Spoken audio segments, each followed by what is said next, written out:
take it away. All right. Well, welcome everyone, and thank you for spending an hour with us this afternoon. I know it is an eventful day, and I'm sure as I have been, many people are probably glued to the news and watching all sorts of things going on today. So I will use that as kind of a starting point for, you know, new planning and new things that are happening for 2021, and that's what we're going to spend today talking about. So I'm going to go through just a quick bio of who I am and what I do and why you are listening to me today. I'm the owner of Made in Corpus Christi. I live in Corpus Christi, Texas, and I have also just started a new branch of that called Made in Texas Company. So I live and breathe entrepreneurship. I've been doing that for the last 20 years with a variety of different companies, but I have my background is also in corporate marketing. So I have done both. So I've been an entrepreneur as well as been employed by, very small boutique ad agencies all the way up to multi-million dollar healthcare agencies and run their marketing departments. So one of the things that I'm very passionate about is helping small businesses. And that is why I am partnering with the Small Business Development Centers, both at Texas State and well as Del Mar University or Del Mar College here in Corpus Christi. So I've been consulting with a lot of different small businesses. I do some of these presentations as well.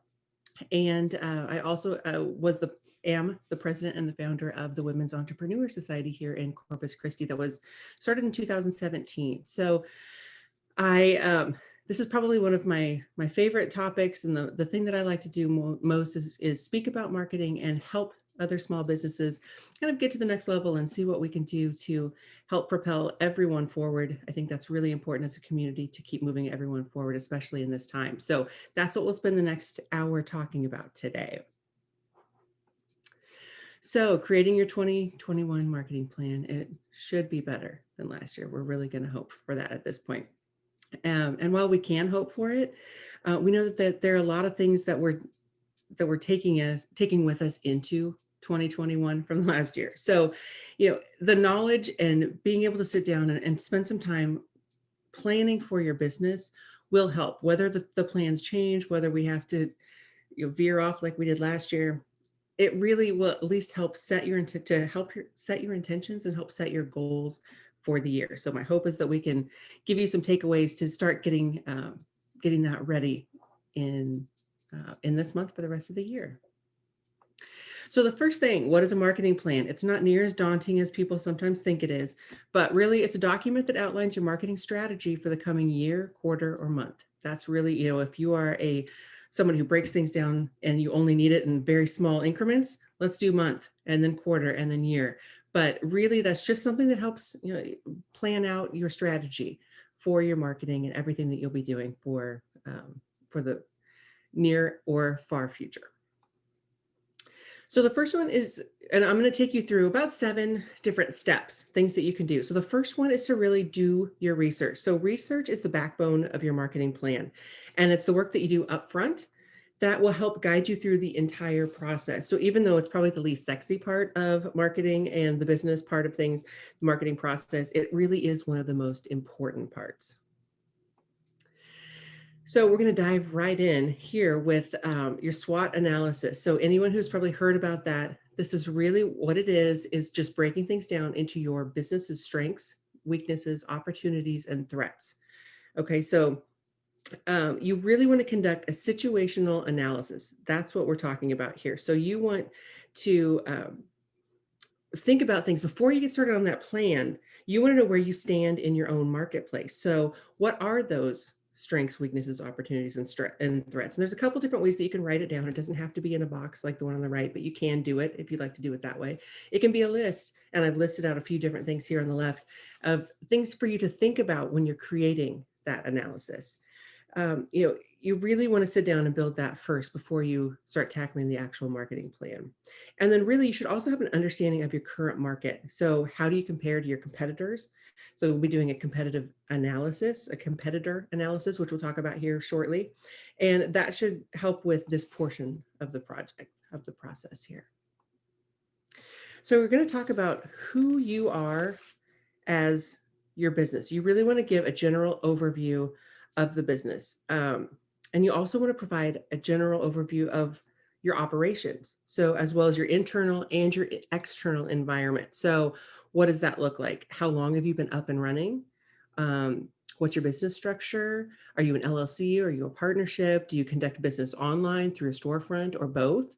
And what sorts of products or services do you offer? So it may seem like it's obviously very clear to you as a business owner or someone who works in the business what those are, but it really is helpful to actually articulate that, write it down, and put it down on paper. The second is really to pinpoint your target market. So this, and anyone who has done any consulting sessions with me, you'll hear me say this over and over. Who is that perfect client? Who is that ideal person that you're trying to go after? So a well-designed target market description identifies your most likely buyers. Also, you should think about 2 or 3 levels of segmentation. So as an example, you might have a jelly making business and you might target a local customer who attends farmers markets regularly that you vend at, right? But you also want to have a different idea or that target market who could also be a tourist who travels to your area and may only get there every once in a while. So you want to have different segments of that target persona, that target market that you can talk to. So really the target customer, the target market, that's what we're talking about here.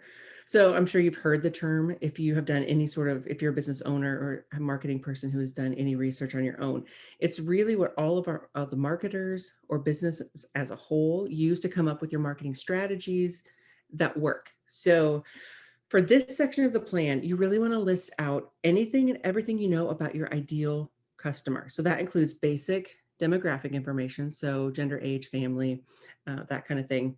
But then you also want to go dig deeper into the behaviors and the decisions that people make. So why do they buy from you? What challenge or pain point are you solving for them? And that is a huge one. That's one that I'll always talk about. And something that you should really consider. You are trying to solve a problem for your customer, whether you are a service-based business or you're a product-based business. What outlets do they turn to get information? Get as much information as you can find and then include it in this section. So knowing your customer inside and out is what's going to be helpful in determining those key marketing tactics and strategies that you'll be implementing in the future. So this is a customer persona. This is, you really need to determine who that perfect customer is, like we talked about for your business, and learn about as much as you can about them. So once you feel comfortable with who that is, you can create a profile for them so you have a clear idea of who you're speaking to in all of your marketing efforts. And I think that's one of the things people struggle with is everyone can be my customer. I want all the customers. I want all the people. Well, everybody does, but not everyone is going to be your customer, right? So you need to focus in on those specific customers, your most ideal and most likely customer for your business. And then that's who you are talking to. That's who you want. So in this description or this example here, we have a description. She's a young professional looking for a wedding cake that guests are going to remember. So the customer is a bride to be. The business is a cake company, a baking company. So this persona, she's motivated by unique flavors, designs, really loves great customer service. She wants her job to be easier with the vendor that she chooses, right? And so she also provides information, and she takes in information through email, Facebook, and Pinterest. Okay, so those are the things that we know that this is where this bride to be and this particular customer is going to be getting the majority of her information. So as a wedding cake baker, you can direct your marketing communications to this type of customer. So you could showcase 5-star ratings. You could show customer testimonials telling people how easy it was for them to do business with this baker, and maybe any features that you may have gotten included in. So if you were interviewed in a local news station or something like that, that's what's going to help show this particular perfect customer of yours that you are the right vendor for them. You are the right business for them. So as an example, so I had a home decor shop, gosh, about 5 or 6 years ago, and the news had done a story on us, on the business. And they posted an article to their Facebook page, which I made the mistake of reading the comments, which, as we all know, is never, ever, always, you don't ever feel very, very great sometimes after reading comments on those things. But it actually turned out to be a great way for me to solidify our target customer. So I saw comments, things like $70 for a blanket. I can go to Walmart and I can buy a blanket for $10. Okay. But I also saw comments like, I love this place. They always have quality merchandise. They're so nice to work with. The Walmart customer was never going to be my customer, and that was just fine. But I knew that the quality and the style outweighed the price for the person who was actually we were trying to reach. So that helped shape all my marketing messages. So I was never talking about big sale Saturday, come get, liquidation. We were not talking about any of that stuff. We were talking about come home after a long day at work, grab this, warm blanket, sit down, but, watch whatever, TV show you were watching. That's what we were trying to create with them. And that's because we knew who our target customer was. And that made it very easy for us to say, it's okay. We're not going to talk to this particular group because they will never buy from us, but we will talk to this one because they will. So the third one is to analyze your competitors. So my favorite quote is, successful people don't care about what others are doing. And while the overall tone of that will always resonate with me, just focusing on building your business without getting lost in what somebody else is doing, you do need to have an understanding of what your competitors are doing and what their strengths and weaknesses are. So you need to know what who your competitors are, and how your products and services are different from theirs. What's the price point that the competitors are selling at? What segment of the market are they reaching? Knowing those ins and outs of their business, of your competition, is going to help better position you for your business and to stand out from the crowd and from the other people that are doing that kind of thing, or a very similar thing. So the question is, who is your competition?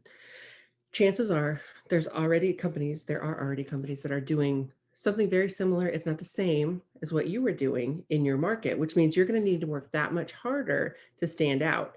And I would say, don't get so wrapped up in that you stop moving and you don't keep pushing your business forward. So there's enough business for everyone. There's enough business for everyone out there, if you just think about it that way. But you need to make sure that you find your niche and what makes you stand out, and something that you can do that more easily reaches that particular customer that's going to be your customer over somebody else's. You're not going to copy their strategies. If you do, that's usually not a long-lasting behavior, because they're going to change it up. And unless you know what they're doing, you're always going to be behind. So that's not a solid strategy. That's not one that I would ever recommend. But you do want to pay attention. You want to pay attention to at least what they are doing and who they were talking to, and then see where you can find your own niche within there. Sometimes that's really hard if you're looking at, you're a startup and there's somebody who's in the marketplace that's very established. So they have a lot more marketing dollars to spend. They have a lot more customers that they've been working with. They have a lot of things that they've already been doing. And that's good for them. But where do you fit in a different way? How are you either going to take some of those customers if they are not happy or satisfied with that other business, or how are you going to find other customers who are just not being reached by that particular customer? So that's where that research, that's where the analytics, that's where all of those things come into play before you ever start trying to get your actual marketing plan up and running and working. So here's an example of a competitor analysis that I did not put this together. This is one that I found through one of my sources down here. And you can always find the sources on my presentations, and we share those if you'd like to go out and get more information on them. So this is an example of a grocery store retailer that was looking to create a digital presence and build an online shopping experience, as well as delivery and pickup. So this is what they did. They created this matrix. So they have their competitor number 1, 2, and 3, and then they listed out all of the different areas that they wanted to focus on. So they would say, okay, what are they doing for their assortment? What about home delivery? You can see website experience is really quite low in some of these. So they have the ability to go in there and create something that would make them stand out from the rest of their competitors. Most of them don't have drive and pick up. Their mobile apps, one has one doesn't have. So this is what we're talking about. You want to see what you can gain as far as the research that you're doing on your competitors in order to find where there's an opening for you to step in and say, well, we have this amazing website experience. This is where I'm going to put my marketing dollars in. This is where we want to focus on creating apps and creating website experiences that are positive for our experience, for our customers, so that they will purchase from us over a competitor. But you're also giving them something that the other competitors don't give them, right? So this is a great example of a easy to read competitive analysis here. So number 4 is to set your goals. So now we get into more of the tactical part of the marketing plan process. And here you really want to detail out your marketing related goals for the year and the quarter and the month, which is what we were talking about here in the beginning. So what objectives do you want to accomplish? Are there specific targets that you want to hit? Depending on what your current situation is, and what your ambitions and your goals, those can range from large scale things like doubling your sales or increasing your market share to smaller, tinier initiatives, more like getting 100 new Instagram followers, or starting a blog for your business. Okay, so it's really up to you where you want it to fall within that spectrum. But really, the important thing is to hone in on those milestones that you want to reach throughout the year, and whether those really seem possible or not, don't get caught up in the logistics yet. That's what the next few steps are for. And that's really what we're going to spend a little bit more time talking about. So here are examples of marketing goals. These are just a few. You do not have to follow all of these, but they are helpful, and they are at least what a lot of businesses start thinking about. So you talk about creating a bigger brand awareness for your business. You want to have higher search engine results and rank higher there. You want to have more people coming to your website, more traffic there. You want to be a subject matter expert and establish yourself as the authority in your industry, which, by the way, can have huge effects on not necessarily you selling your product, but you selling yourself, your brand, your image. Say people want to reach out to you to get news stories or to talk about something relative to something in the media. They would reach out to you. So while you're not selling directly, you would be talking about your business through your expertise. So things like that, which we'll talk about again a little bit in some more tactical things in a few slides. So you want to boost your brand engagement and have more people know who you are, generate qualified leads, get more people to your website or to your store. You want people who are prospects to be turned into customers. So convert those users. You want to increase sales and revenue. Who doesn't? Improve the customer lifetime value and make those customers know how important it is to continue to do business with you, and make smarter business decisions with that marketing data that we've talked about. So it will always go back to numbers. It will always go back to research. Marketing is a science. And for people that think it's a very creative outlet and it's something that's fun and it's great, it absolutely 100% is, but it doesn't necessarily work without all of the statistics, all of the numbers, all the research to back it up in the behind the scenes, which most people don't ever see. So we'll talk a little bit about SMART objectives. So you can't improve your ROI, your return on investment, unless you know what your goals are. So after you figured out your current situation, you know your audience, you can begin to define your SMART goals. So SMART: specific, measurable, actionable, relevant, and timely. Okay, and time bound. So this means that all of your goals should be specific and include a time frame that you want to complete them in. Sometimes this is helpful for people that are big picture thinkers. You want to figure out how to bring that big idea into something that you can actually make happen. So that's where these SMART objectives come in. So as an example, your goal could be to increase your Instagram followers by 15% in 3 months. So depending on what your overall marketing goals are, which you'll be setting, it should be relevant and attainable. And additionally, this goal would be specific, measurable, and time bound. Okay, so that's hopefully a good example for you. And then before you start any tactic, you need to write your goals out. And I mean, write either pencil to paper or type it in your computer or whatever it is, but put it down somewhere where you can reference it back. It's always important. I keep a lot of things in my head and I forget a lot of things that were in my head. So I really try to use my notes feature on my computer or my phone whenever I have some ideas or things that I want to go back to at some point and look at. And then you can start to analyze which tactics will help you achieve each of those goals. So here's one example of a SMART example. So people hit your website, you want to keep them engaged and interested in what you have to say. So if they don't like what they see on the site, they'll waste little time hitting the back button. That can contribute to high bounce rates. People aren't going to stick around and they're not going to see what you have to say on your website. And high bounce rates can also send negative signals to Google saying that your information isn't as interesting as, say, your competitors, and they'll start to hinder your ability to rank in search results as well. So you want to make sure to set some achievable goals related to boosting engagement and interaction with your brand. So this would be, as an example, boost brand engagement. So you could respond to 90% of new social media comments this month. That could be your goal. And honestly, unless it's something trolly, you would want to respond to all of them, especially if there's a question, but even if there's just a comment or something, you want to have that interaction. And then increase the average time on your site to 3 minutes by the end of the year. So 3 minutes can be a long time for somebody to be on a website. That might not be something that you're going to hit in 3 months, but it is something that will start to help you think about, what am I going to put on the website? What practices and what policies am I going to put into place that makes people more likely to stay engaged and to stay on that website? So those are things that you are able to measure, and those are things that have a timestamp on them as well. I'll also put a couple of examples in this. And Francisco, I'll send all of the documents that we'll talk about at the end, I will send, but I will also send just a quick document that has a few links in here if you'd like to go back in and see more examples of things. So I will include some more examples in one of the websites that I had found as well. So the fifth one is outline your strategies. So once you've outlined what you want to accomplish, it's really time to detail the strategies you'll use to actually reach those objectives. So it's usually best to take on each goal separately and then list the related action items directly underneath those. So now you can see specifically what needs to be done in order to accomplish each of those individual goals that you're setting out.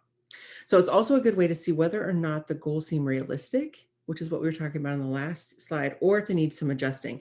And you want your goals to be motivating, and far reaching, but not so difficult that they're just discouraging. So I've talked to clients who want to have $100,000 in sales their first year of business. They have no social media, and this is a small scale. We're not talking big scale. Small scale, maybe a one-person shop. Maybe they're doing some sort of handmade craft of some sort. That could be done, but because they don't have a lofty marketing budget, because they don't have the experience that's needed, it may take 2 or 3 years for them to get there. So we would want to back that off a little bit. I'm not saying you don't want to put it out there. It's just saying you might want to adjust it at this point. So your marketing strategy is also your path to your sales goals. So if you think about asking yourself, how will I find and attract the most likely buyer for my business? This is the core of what the strategy should explain when you're creating it. So it should look at the entire marketplace and then break down specific tactics, including things like events, direct mail, email, social media, content strategies, influencers, webinars, seminars, all of those different activities that will help you gain access to your customers. So the functional areas of marketing, this is where we're going to get into a couple of different things. We're going to talk about each of these individually here and really break it down, because a lot of you have, I'm sure, if you're not already doing them, you've heard about these types of areas of marketing. So first we're going to talk about the functional areas, and then we're going to break those down into tactical areas. That's where people usually jump in. So, we've been talking about this for 30 minutes, all of those, the research and the analytics and planning and all of that. People usually jump in at tactical, and that's why a lot of things fail. So this is why we're going through this series of numbered points before we even get to that point. So we can break down marketing into functional areas to help you get your arms around the different types that you can use. And this is really the first step. So here are some of the most used that you can start with. So advertising, everybody knows advertising. You're creating promotional elements with the correct messaging for your perfect target audience. Additionally, those advertisers have to decide the best way to display those advertisements in the mass media with an end goal of increasing your reach and your customer and your audience. So then you have data and analytics, which of course we've been talking about. So you want, where everybody's talking about big data, it's really becoming increasingly more important for businesses to collect, analyze, research, make meaning out of all of the data that you're collecting. So in terms of marketing, this data includes information about current or potential customers and drawing useful conclusions from that information that can help you create and make more effective marketing decisions. So if you have a limited budget, going back and figuring out where your customers are coming from and how they are making those purchases will or should determine where you spend the majority of your marketing dollars. If you're getting more people from Instagram, then and they're going from Instagram, they're going there and they're bouncing over to your website and they're making a purchase, you can look at that, and we'll talk about that, places for you to look at that in just a minute. Those are the decisions that you can make, and you can make in a smart way because you have data to back it up. So you have digital and inbound marketing. So when companies organically bring in leads and the correct target audience, that's inbound marketing, rather than pushing out advertising and promotions to everyone with the hopes that some of the people are going to come back. That is outbound marketing. That can be done through SEO, which I'm sure a lot of you have heard about, search engine optimization, content creation, creating relevant content applicable to your market, and optimization and distribution. So the channels that you're sending out or receiving that information. Running campaigns, lead scoring, all of those fall within that digital inbound marketing section there. Then you have marketing research. So again, why we're talking about it from the beginning, it is research in an attempt to solve the problem that will fundamentally help your business grow. So some examples include targeting a market segment more effectively, understanding trends, understanding what's going on in the current marketplace, and looking at that competitive landscape. Then you have merchandising. So people that are working in merchandising need to understand how to push out a particular product, whether that's online, so where it falls on your website, or maybe it's in person if you're selling, say, if you're in a retail shop and you want certain things to be placed in certain areas based on your customer flow. That's essentially what merchandising is. And that is a really important part of marketing as well.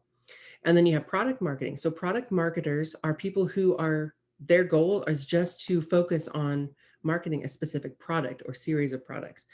So they're in charge of messaging, communication, anything like that specific to that product or series of products that are related.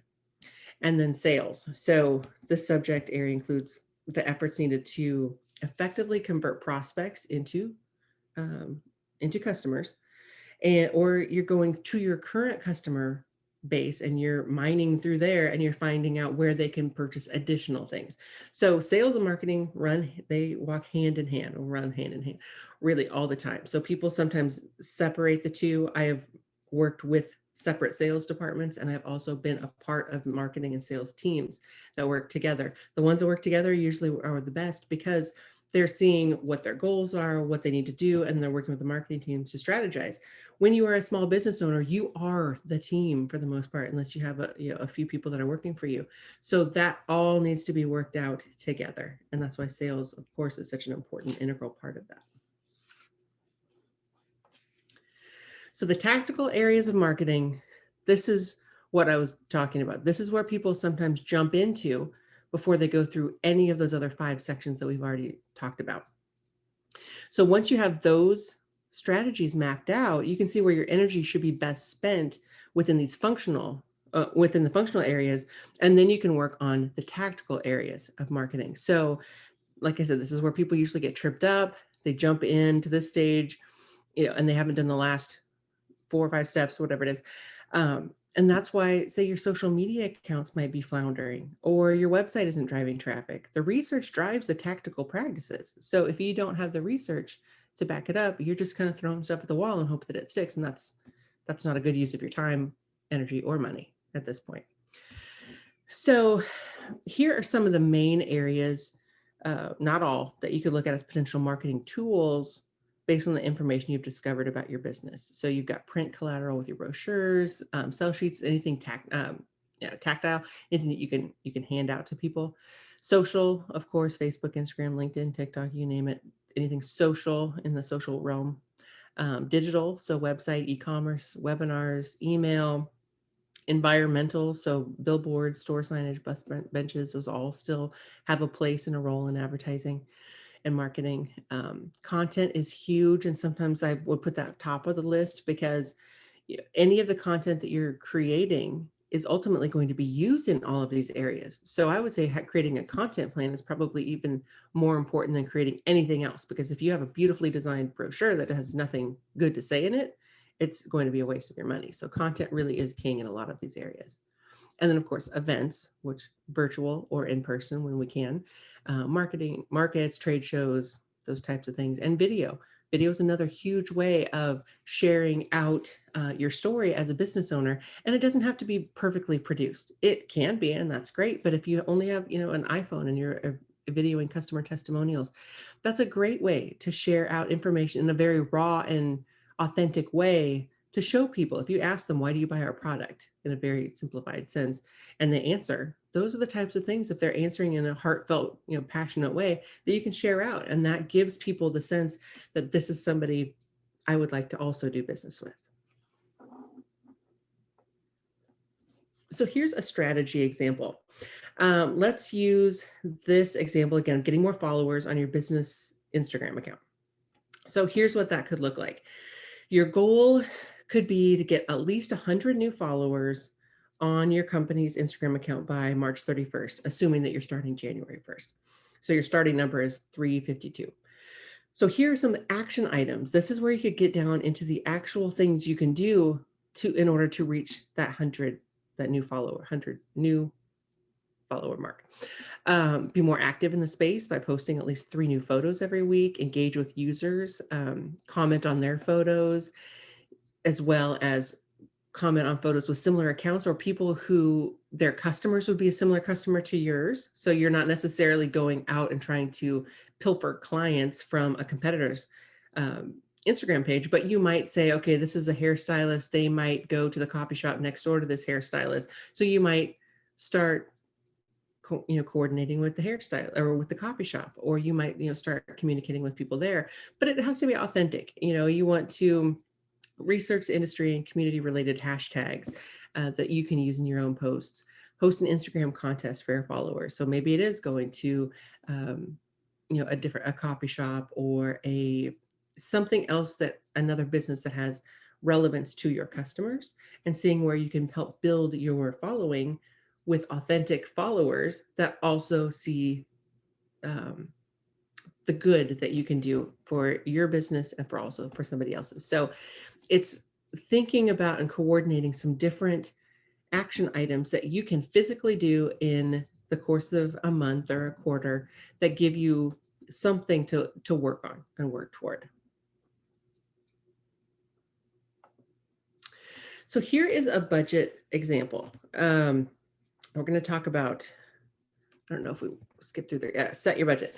Okay, so before you begin implementing any of your ideas that you come up with on the steps that we've already talked about, you have to know what your budget is. So as an example, your tactics might include social media advertising, but if you don't have the budget for that, or you don't have the experience, the expertise in that, you might not be able to achieve those particular goals.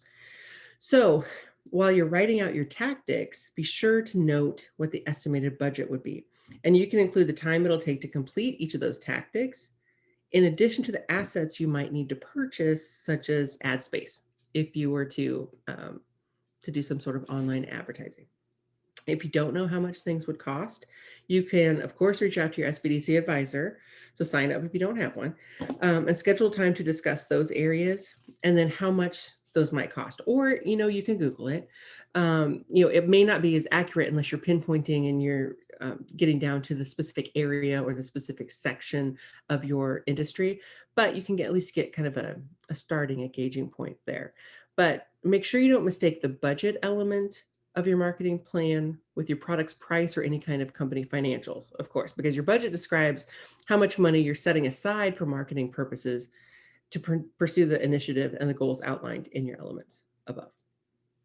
Okay, so depending on how many individual expenses you have, you should consider itemizing your budget by specifically what you'll be spending your budget on. So example, marketing expenses could be marketing software, paid promotions. Say if you have an influencer, you're paying for them, you're doing some sort of events that are going to have a budget, a cost associated with them.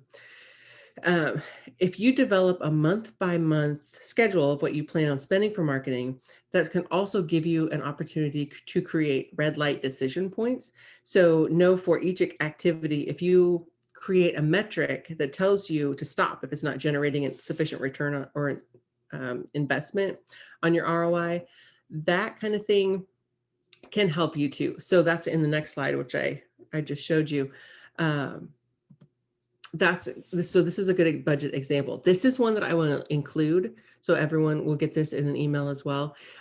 This isn't one that I had set up, but is one that I love. And I think that is really, it works out well. So it creates both the tactical and the functional areas, right? So it's a little more robust. Not everyone is going to have $65,000 to spend on their marketing budget, but if you have 6,000, if you have 1,000, you can still start out here. And then you can create these sections that talk about, your public relations, your content marketing, social media, where, list out everything underneath there. So all those tactical items underneath there, your online presence, what does that include? Your advertising, what does that include? And really it can show you what you could spend if you have the budget to spend, or what you would need to spend in order to create the campaign that you wanted. So whether you're using this as a tool to plan for the future, or you're going in there and you're actually physically putting in what you've already started paying for, this is something that at least will give you an idea of what that looks like, all broken down, what you're really spending all of your money on, and what you could, in theory, and hopefully in practice, come up with as a return based on everything that we've previously talked about. So this is just another way of using that form. So when you create the budget in an Excel spreadsheet, it can be hard to tell exactly where you're spending all of your money. Sometimes people like to see it in a much more visual way like this. So having a pie chart is good to just visually see it. I know that I'm spending the majority of my money on content marketing and on advertising. Okay. And then everything else is kind of secondary. So that's just another way. And this is also included in that spreadsheet that I'll be that we'll be sending over as well. So the last one is reviewing your metrics. So this is an incredibly important step that too often people forget about as busy business owners. So you're putting in your time, your money, your energy into all of these marketing methods, and you need to be sure that they're paying off for you. So one of the things that I highly suggest doing, if you have a website and you have Google Analytics set up on it, it is not hard to do, but you do need to include the code so that it reads the analytics and it pulls this information for you. Obviously, online marketing practices are much easier to track than offline. So if you are trying to track a billboard or a TV commercial or brochures, that's a lot harder than tracking any kind of your online sources, because they give you all of the information. It tells you every time someone goes onto your website, every time somebody clicks on a link from an email, it is the most accurate way of tracking potential customers and actual customers. So you know where to go. I think this one was mine. I pulled some of my Google Analytics right after Small Business Saturday. So you can see, as we're going through, you can see where people are coming direct to the website, where they're going for the organic search, rather how many are going from social to our website. You can see this big jump off here. This was Small Business Saturday. So you can see how many people were shopping online in addition to the amount of people that came into our store. So this is a great way to tell people, and you can plan for the future, how often people are coming to your website, how they are getting there. Did you know that you can go into the time of day, like what time of day and what day people are most likely to go into your website? So that might be the best time to send out emails directing people to your website for a new product release or something that you're doing that you want to get engagement on. This is the type of information that will help you, allow you to make decisions about your marketing. So I highly encourage everyone to go through and find Google Analytics, as well as, and we'll go to the next page, we'll talk about your own website analytics. These types of things. This is a Shopify, which is the platform that I use as a retail e-commerce solution. It is also it works seamlessly with our point of sale in store. So it's a great platform. If you sell a lot online, I highly suggest it. There are also some great other website providers that are out there with very nice templates, very easy to use. Squarespace is one that I use as well. But and this isn't ours, this is just a sample of an overview dashboard. So you can go in and you can see what your sales are. You can go in and see where people are coming from your point of sale or where they're shopping online. You can set it up by year over year, month to date. So I love going in there and seeing. I'll go in there multiple times a week and see where are we this year that compared to where we were last year. What do I need to do? What kind of changes do I need to make so that I can get to that point, or I can reach my goal of 15% growth or whatever it is. I use our dashboards all the time. It shows returning customers versus new customers, online store sessions. Any of your major website platforms should have a backend management center and dashboard that allows you to drill down and pull out this information. As a business owner, you may not have time for this or think you have time for this. I highly suggest you make the time, because if you are doing anything online, this is a great way to make sure that you are headed in the right direction. And email analytics. So a lot of times people kind of say, man, I don't want to, people get too many emails. I don't want to send too many emails.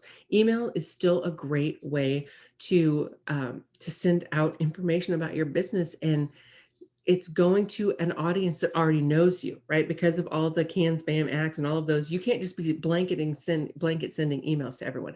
These are people who have opted in to receive information about your business. There is no reason why you should not be sending out at least some form of communication to them that is relevant. I wouldn't just send them emails every day. Nobody wants to get those, right? But this is an example of one that we had sent right before the holidays. So we had a pre-sale. People like pre-sales with our shop.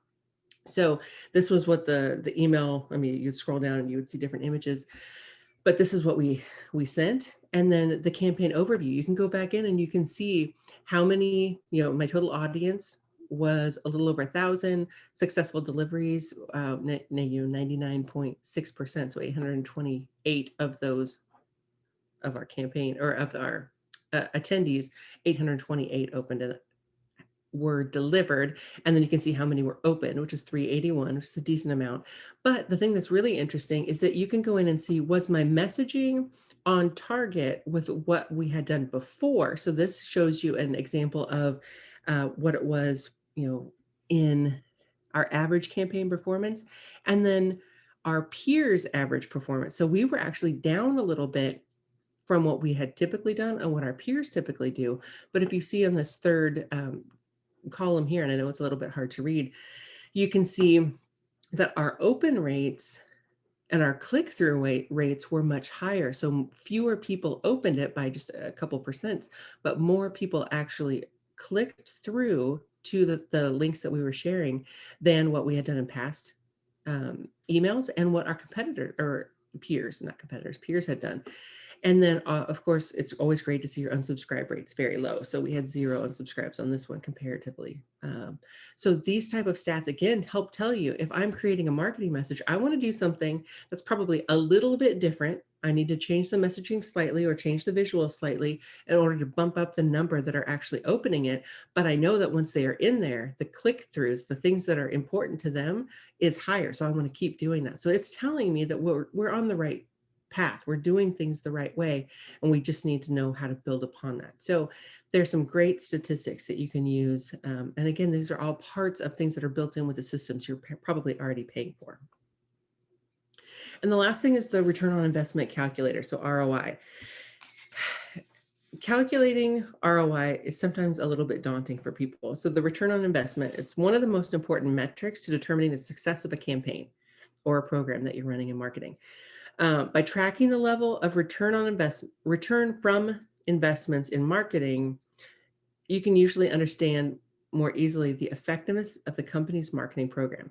So what is a good ROI for a marketing campaign? In its simplest terms, and the basic level, for every dollar put toward marketing, the business gets more than $1 back. I mean, that's essentially the easiest way that I could explain that. So in this example here that I found for, I think, Early Bird Strategy is where I got it. A company is selling a high-end marshmallow pack for $20. The cost to make the marshmallow is $3. And then they had to spend $5 in order to make the sale. So once you deduct the product and the ad spend, you get an ROI of 2.4. So we're not going to get, and we're not going to have enough time to go through all the details of calculating ROI for each of your marketing tactics and all that. But I'm going to include another link. So anyone who is interested in doing that, you can read through this. It's a really good article that shows a lot of examples and how-tos on that specific to different industries. So hopefully that would help as well. And then just, let's do a little bit of a recap here. So I know we went through a ton of information. Anyone who has sat through some of my other presentations, it's not quite as data heavy. This to me is very data heavy, but again, based on what I've told you, it's because it's so important. It's so important to get the research right, the analytics right, in order to effectively spend the dollars that you have. A lot of times as small business owners, we don't have an unlimited budget. So we want to make sure that that we're utilizing those dollars in the best way possible. So here's the recap. So 1, do your research. 2, pinpoint your target market. 3, analyze your competitors. 4, set your goals. 5, outline your strategies. 6, set your budget. And finally, 7 is review your metrics. So this photo, I always share. Every one of my presentations will always see this at the end of it. So this is a slide with around 100 customers. This is all customer generated photos that have been shared out on social media or emailed to us, or most of it has been social. This is a constant reminder to me that if you focus on your customer above anything else, no matter your marketing areas that you're focusing on, no matter how much you're spending, no matter any of that, anything that we talked about before, if you are wanting to build authentic relationships with your customer base, you want to make sure that they are first. You are doing the business that you are doing because of these customers and the needs that they have and the services that you're providing to them. And if they are happy, they are going to be your best salespeople you can ever imagine. This is thousands of dollars of free promotion. People, and this is my favorite too, someone comes into my store, they give me money to purchase a product. They love it so much, they go home, they take a picture of themselves, say in a hat, wearing it, take a picture of themselves, and then share it out to all of their friends, telling them where they got it. If you can get those types of clients, you can't get any better than that. This is the same type of marketing. This is word of mouth, kind of guerrilla marketing. These are the types of things that will help elevate your brand in ways that you can't pay for. So you do all of the things that we just talked about, and then focus on your customers, and you will really be set up to be successful. So that's it. I know we've got just a few minutes left, but here's my contact information. I'm always willing and interested in helping people if you have questions or want to email about anything. And also, as Francisca said, I work with the SBDC and specific to marketing. So if you have marketing questions or you have anything that you would like to specifically talk about or work on, please feel free to reach out to your SBDC advisor, because it's been great getting to meet with and work with so many incredible businesses in Texas, and it's something that I really, really enjoy doing. So thank you all for sitting through this. Hopefully it was of help. Definitely. Thank you, Nikki. We have some follow-up questions. And again, I will, as soon as I get the information from Nikki, I will be sure to send it over to everybody along with her, her slides. I'll have her contact information in there. If you want to sign up for SBD assistance, I'll put that in there as well. But let's go back to some questions. So Michelle had a question, or more of a statement. She said a big obstacle in marketing to government agencies is trying to define their persona. There are multiple contacts within an agency and no direct social media marketing options. B2B is harder, and B2 government is harder because there are so many stipulations on what you can do. So what I would do with that is, instead of creating a specific persona for that target customer, create one that's built around who you would be working with. So if it is a specific government agency, what are the characteristics of the person that would be the decision maker? who would that be? Because you're ultimately going to be talking to the person who is agreeing to bring you in as as a contractor in that environment. So you want to make sure that you are answering the questions and fulfilling the service challenges that they have. So it's not so much a retail, and that's a good point.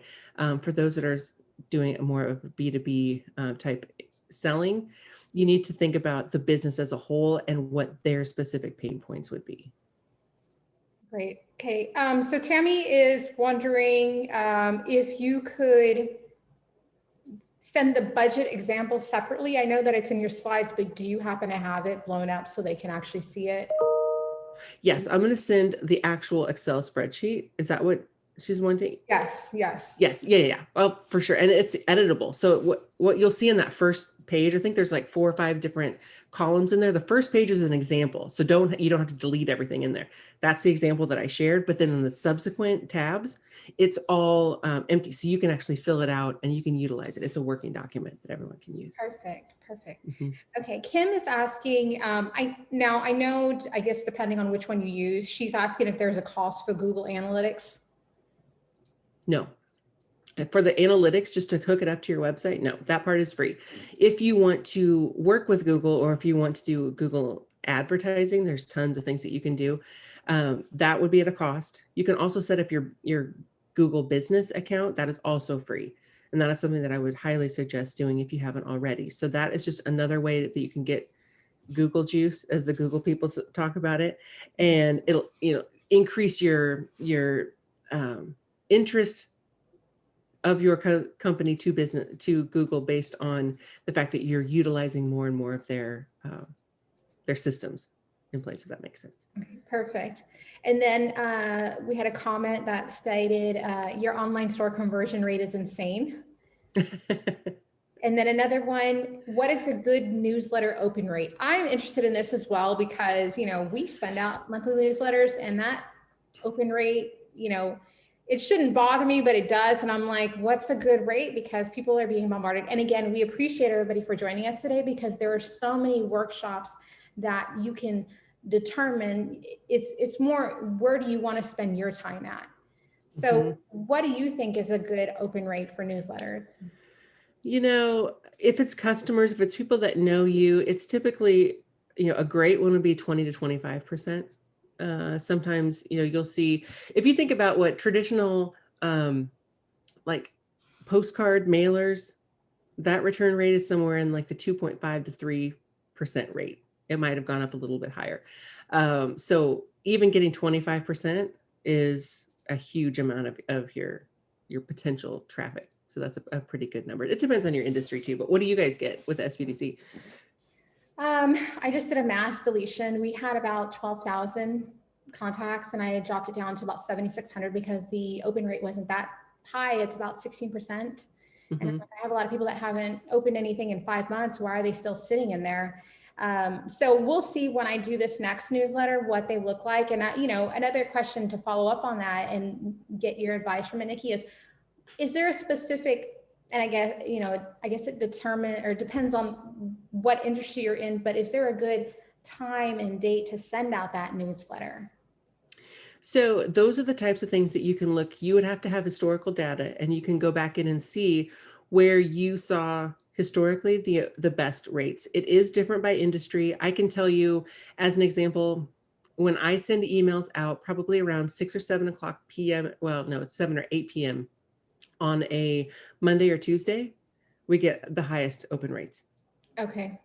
Sometimes Sundays are really great. I do not recommend sending out on Mondays. I do not recommend sending out on Fridays. But if you are doing something that is appealing to your customer base, you might get a better open rate based on your description. So the title of your email may pull in people. So if you're doing a giveaway or you're doing something that's of interest to them, that could pull in people at different times. But yeah, for sure, looking at when are the best times to email, when are the best times to post on social media. Those are the best times, because then that usually, if you have a call to action, will drive them to your website or to do whatever it is you're asking them to do at those times. Okay, perfect. Okay, we have a question from Liliana. How does the analytics know who your competitors number do? Um, I'm guessing it says do add those competitors yourself, or does the software compile its own list of competitors? Okay, so Google Analytics, you can go in there and you can do some analytics tracking on customers, but you have to know who they are. So they're not going to provide them for you. You would have to go in there and do your research and find out who you consider to be your competitors. And then there are, I don't even think it's through Google Analytics. I think it's through some third-party sources. You can go in and you can kind of see guesstimated traffic, website traffic, and those types of things, but they're not going to give away all of the information on your customers. You would have to go in there and you would have to do that research and look for it. Okay, perfect. A couple of comments. Great presentation. Thank you. Interesting perspective on tactic marketing. Thank you. And then it looks like one last one. Is it worth it to pay for Google advertising? Totally depends on what your budget is and what your product or service is. Well, before I do any advertising, in fact, I don't do any online advertising right now with my business. It doesn't mean I'm not going to, or I haven't, but I don't rely on it. Is what's your reach? How far are you going out for your customers? Is it something that is regional? Is it something that's statewide? Is it nationwide? And who are those customers? And how much money do you spend? Because if people are putting in $10 a day for ads and you have competitors that are putting in $100 a day or $1,000 a day, no, it's not worth it. It's not worth it for you to do. You need to find something that is more economical for your budget, so it might be something that's more homegrown, and it's not something that you're utilizing a big platform like that. In other cases, if it is something that's more niche and you can find a very targeted demographic for, then yeah, Facebook ads and Google ads, those things can be effective, but it really depends on budget and industry and who your customers are. So I can't really answer that specifically, but. Awesome. Thank you. Last one, I'm not sure if there's any other questions. It's 2 o'clock. I want to make sure that we stay on time. So if there's any other questions, feel free to drop it in the chat box real quick. Last thing I see is thank you, Nikki and Francisca. Great information. Excited to see what becomes of Made in Texas. I will check out Made in Corpus Christi. And with that, I don't see any more questions. But again, I will follow up with an email if you have additional questions for SBDC or Nikki. Please feel free to reach out to her or reach out to me. And one more thing, I put the link for the survey. If you could just take, it's like 1 minute, provide feedback on today's workshop. We would greatly appreciate it. And then also we have some upcoming workshops. If you're not on our newsletter list, you're more than welcome to sign up for that. But I want to bring to your attention, if you are in restaurant related industry, we will be having a 5-part series with regards to that. And then we will also have another lunch and learn as it pertains to HR and COVID coming up. This is all going to be February and March. And then we have one more with an organization called Action Coach, which is going to kind of be how to rev up your business during COVID times. And all these workshops are provided at no cost with regards to COVID funding that we have available. So, feel free to register.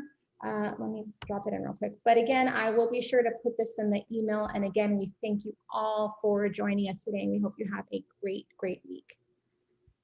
Thank you, Nikki. Thank you. Thank you, everybody.